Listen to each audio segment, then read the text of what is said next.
നമസ്കാരം, മഹാത്മാ ന്യൂസിലേക്ക് സ്വാഗതം. സർവേ ഫലങ്ങൾക്ക് പിന്നിൽ കോടികൾ ഒഴുക്കി. അനുകൂല സർവേക്കായി BJP ചാനലുകൾക്ക് നൽകിയത് 12 കോടി രൂപ. ഉന്നം വെച്ചത് തിരുവനന്തപുരം, തൃശൂർ, ആറ്റിങ്ങൽ മണ്ഡലങ്ങൾ.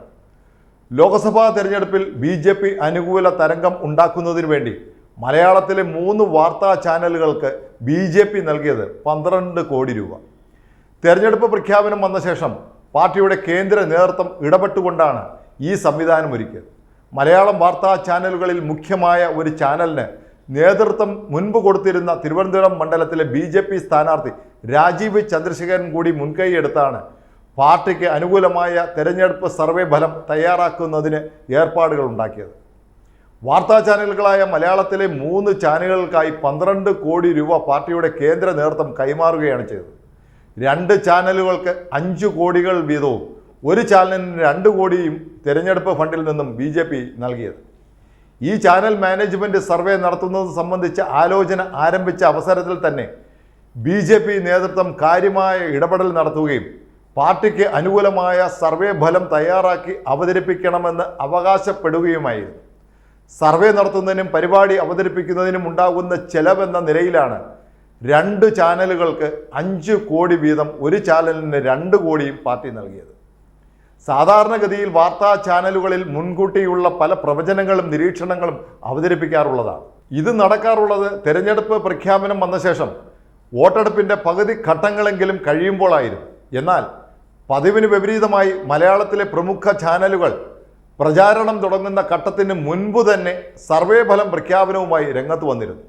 BJP A+ മണ്ഡലങ്ങളിലായി കരുതിയ തിരുവനന്തപുരം, തൃശൂർ, ആറ്റിങ്ങൽ എന്നീ സ്ഥലങ്ങളിൽ BJPക്ക് അനുകൂലമായ രാഷ്ട്രീയ സാഹചര്യം നിറഞ്ഞു നിൽക്കുന്നു എന്നും ഇവിടങ്ങളിൽ BJP സ്ഥാനാർത്ഥികളുടെ വിജയം ഏതാണ്ട് ഉറപ്പാണ് എന്ന രീതിയിലും ഫലപ്രവചനം നടത്തുക എന്നതായിരുന്നു BJP മുന്നോട്ട് വെച്ച ആവശ്യം.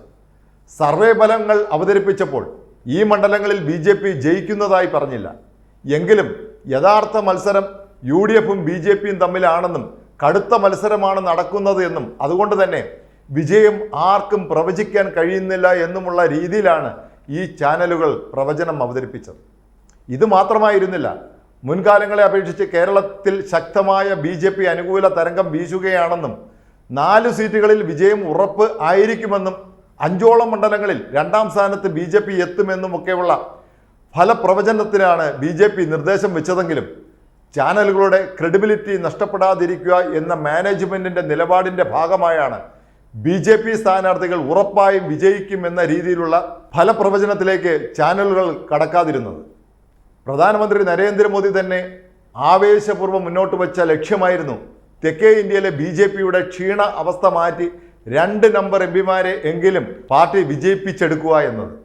ഇതിന്റെ ഭാഗമായിട്ടാണ് കേരളം, തമിഴ്നാട്, കർണാടക തുടങ്ങിയ സംസ്ഥാനങ്ങളിൽ എങ്ങനെയെങ്കിലും കൂടുതൽ അംഗങ്ങളെ ഉണ്ടാക്കുക എന്ന തീരുമാനം പ്രധാനമന്ത്രി നരേന്ദ്രമോദി പ്രഖ്യാപിച്ചത്.